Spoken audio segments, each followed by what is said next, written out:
कि एक letter issue हुआ है जो कॉर्पोरेट ऑफिस का सीए सेक्शन से, अकाउंट सेक्शन से इशू हुआ है, जहां पे बोला गया है कि अकाउंटिंग गाइडलाइन किया जाएगा transfer of proportionate share of manpower expense and rental and electricity charges from BSNL to BTCL.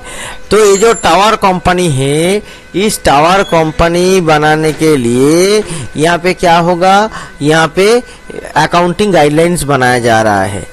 तो किस दरमियान अकाउंटिंग गाइडलाइंस बनाया जा रहा है, किस मैन पावर शेयर होगा, तो मैन पावर का जो खर्चा, रेंटल और इलेक्ट्रिसिटी चार्ज का खर्चा, तो ये बीटीसीएल के ऊपर चला जाएगा बीएसएनएल से। तो देखिए यहाँ पे बीटीसीएल और बीएसएनएल के बीच में जो मेमोरेंडम हुआ है 4/6/2025 में, तो इसका हवाला यहाँ पे दिया गया है। और यहाँ पे ये बोला जा रहा है कि बीएसएनएल का जो टावर कंपनी है, बीएसएनएल टावर कॉर्पोरेशन लिमिटेड, जो कि incorporated fully own subsidiary of BSNL, जो 2018 में बना था, तो यहाँ पे बीटीसीएल जो कंपनी है ये कैरी करेगा जो नॉन टेलीकॉम एक्टिविटीज है, नॉन टेलीकॉम एक्टिविटीज कैरी करेगा, और ये कैरी करेगा जो holding company of execution of external project, जो कंपनी का जो एक्सटर्नल प्रोजेक्ट है वो एक्सटर्नल प्रोजेक्ट एग्जीक्यूशन करेगा। तो कैसे करेगा, as a project management consultancy for clients. तो जो डिफरेंट प्रोजेक्ट मैनेजमेंट कंसल्टेंसी की जैसे काम करता है वैसे ही काम करेगा। और इसका क्लाइंट कौन कौन होगा, इसका क्लाइंट होगा state government, PSU bank, autonomous body. तो ऐसे सब जो बड़ा बड़ा क्लाइंट्स है ये सब क्लाइंट्स होगा। और ये नॉन टेलीकॉम जो एक्टिविटी है ये परफॉर्म करेगा। ये जो BTCL has no establishment cost as so far and do not have any employee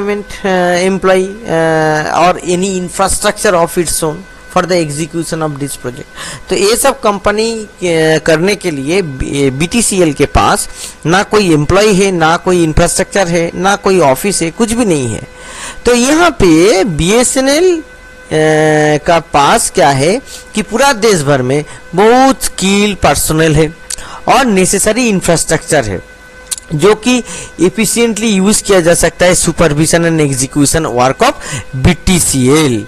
अभी असली मुद्दे पे यहाँ पे आएगा कि BSNL will charge proportionate share of employ cost, rental and electricity charges which is used for the purpose of execution work of BTCL under following manner।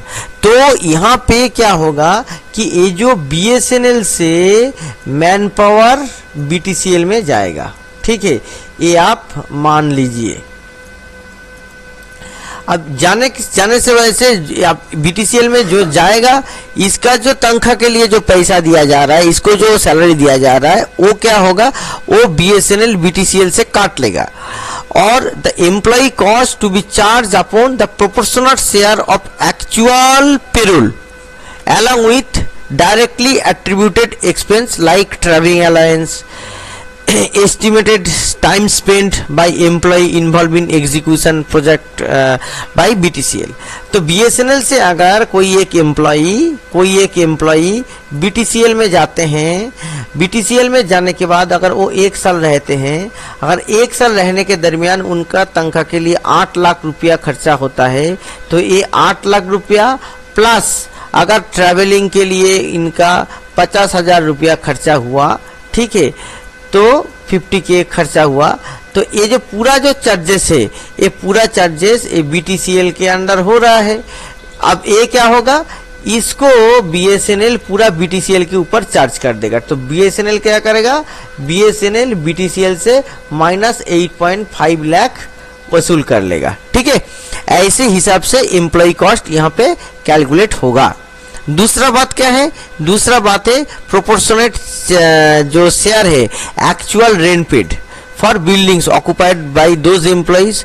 तो यहाँ पे अगर बीएसएनएल से कोई बीटीसीएल में जाता है तो उसका अगर क्वार्टर यूज कर रहा है बीएसएनएल का, तो जो एक्चुअल रेंट पेड है वो भी वसूला जाएगा, और जो इलेक्ट्रिसिटी एक्सपेंस इनकर्ड हो रहा है वो भी charge by the BSNL to BTCL, तो वो भी बीटीसीएल से बीएसएनएल वसूल कर लेगा, जैसे आप लोग क्वार्टर में रहते हैं वैसे ही।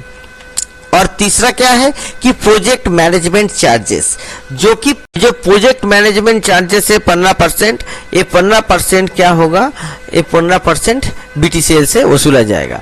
यानी कि बीटीसीएल अगर कोई 1 लाख रुपया का कोई प्रोजेक्ट लेता है तो इसमें से 15% यानी कि 15,000 रुपया इसका इनकम है, तो ये वसूला जाएगा। चौथा क्या है, both parties will maintain accurate records of man power cost. तो मैन पावर कॉस्ट बीटीसीएल को यहाँ पे मेंटेन करना है और अदर जो एलोकेटेड मेथड है वो मेंटेन करना है। ठीक है, तो ऐसे दो सेपरेट लेजर बनेगा। ठीक है, एक बीएसएनएल जो अपने अकाउंटिंग के लिए यूज करेगा और दूसरा बीटीसीएल जो अपना अकाउंटिंग के लिए यूज करेगा।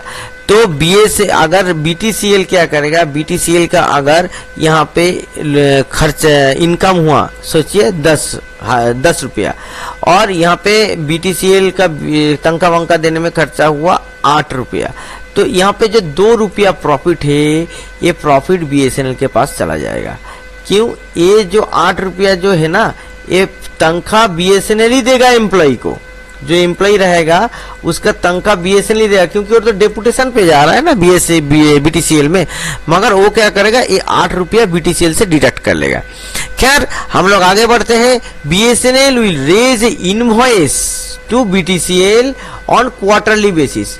3 महीना बाद, सॉरी 4 महीना बाद, 3 महीना बाद 4 क्वार्टर होते हैं, 3 महीना बाद ये क्या करेंगे, एक इनवॉइस रेज करेंगे और render as the during the above quarters, तो उसके लिए पैसा वसूला जाएगा। और invoice raise by 10th month succeeding the end of each quarter by the circle concern, तो कॉन्सन सर्कल यहाँ पे रेज करेंगे।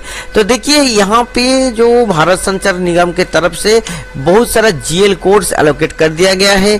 देखिए ये जो जीएल कोड, ये सैप का जीएल कोड है। देखिए इनकम फ्रॉम बीटीसीएल एम्प्लॉइज के लिए, कॉस्ट रिइंबर्समेंट के लिए, ये इनकम फ्रॉम बीटीसीएल ये रेंटल के लिए, और ये इलेक्ट्रिसिटी के लिए, और ये प्रोजेक्ट मैनेजमेंट चार्जेस के लिए। तो यहाँ पे 4 कैटेगरीज है, तो 4 कैटेगरीज में यहाँ पे काम होगा। तो ये 4 कैटेगरीज के लिए यहाँ पे जीएल कोड एलोकेट्स कर दिया गया है।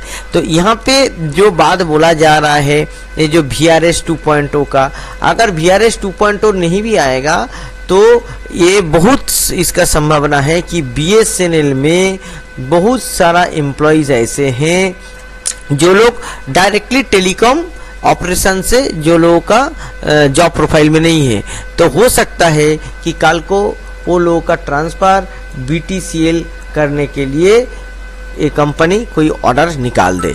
तो ये मेरा एक अनुमान है। तो VRS होगा कि नहीं होगा उसका बात भी अभी तक नहीं है। अगर नहीं भी होगा तो बीटीसीएल में ट्रांसफर होने का एक संभावना रहेगा। और दूसरा है, देखिए यहाँ पे सब बोला गया है कैसे सैप में करना है, कैसे क्या करना है, ये सब आपका अकाउंट्स का विषय है, अकाउंट सेक्शन ये सब देखेगा। और for any clarification tax compliance circle में approach the taxation section of BSNL corporate office directly.